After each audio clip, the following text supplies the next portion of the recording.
ഞാനൊക്കെ ഇനി എന്തിനു വേണ്ടി ജീവിക്കണമെന്ന്. അതെന്നാ വർത്താനീ പറയുന്നേ? അപ്പൊ ആലീസോ? ഈ നാട്ടുകാർക്ക് വേണ്ടി ജീവിച്ചോ മതിയെന്നേ. യവന്മാർക്ക് മെഡലുണ്ടാക്കാൻ പോയിട്ട് എന്നായി? റോസ്ലി മരിച്ചപ്പോൾ ഒരു വർത്താനം പറഞ്ഞത് ഓർമ്മയുണ്ടോ? ആലീസിൻ്റെ മുഖത്തേക്ക് നോക്കിയാൽ ജീവിക്കാനുള്ള ഉത്തരം കിട്ടുമെന്ന്. അതുപോലെ വീട്ടിലേക്ക് വന്നിട്ട് വീണ്ടും ആലീസിൻ്റെ മുഖത്തേക്കൊന്ന് നോക്ക്. എന്തിനാ ജീവിക്കേണ്ടതെന്ന് മനസ്സിലാവും. ഒളിപ്പിച്ചു വെച്ചോ, ഒളിപ്പിച്ച്. അപ്പനെ നമുക്ക് ഞെട്ടിക്കാം. എവിടെയായിരുന്നു? കാണിച്ചു കൊടുക്കടി. ഇതെവിടുന്നാ? നമ്മുടെ ജോസഫ് സാറില്ലേ, എന്നെ ഒരു സൈക്കിൾ റേസിന് കൊണ്ടുപോയി ചേർത്തു. എനിക്കാ ഫസ്റ്റ് അടിച്ചത്. നീ സൈക്ലിങ്ങിന് ചേർന്നല്ലേ ഉള്ളൂ.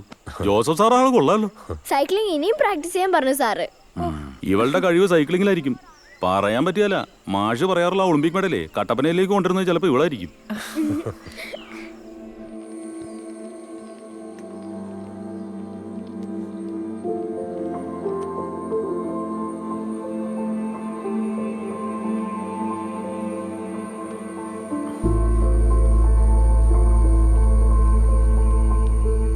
അപ്പന്റെ കണ്ണ് അറിഞ്ഞല്ലോ അപ്പ. അതെന്താ?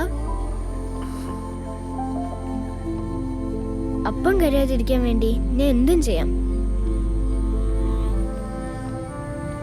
എന്തും ചെയ്യും? ചെയ്യും. എങ്കിൽ പ്രോമിസ് ചെയ്യും. അപ്പനൊരാഗ്രഹമുണ്ട്, മോള് കൂടെ നിൽക്കുമെന്ന്. പ്രോമിസ്.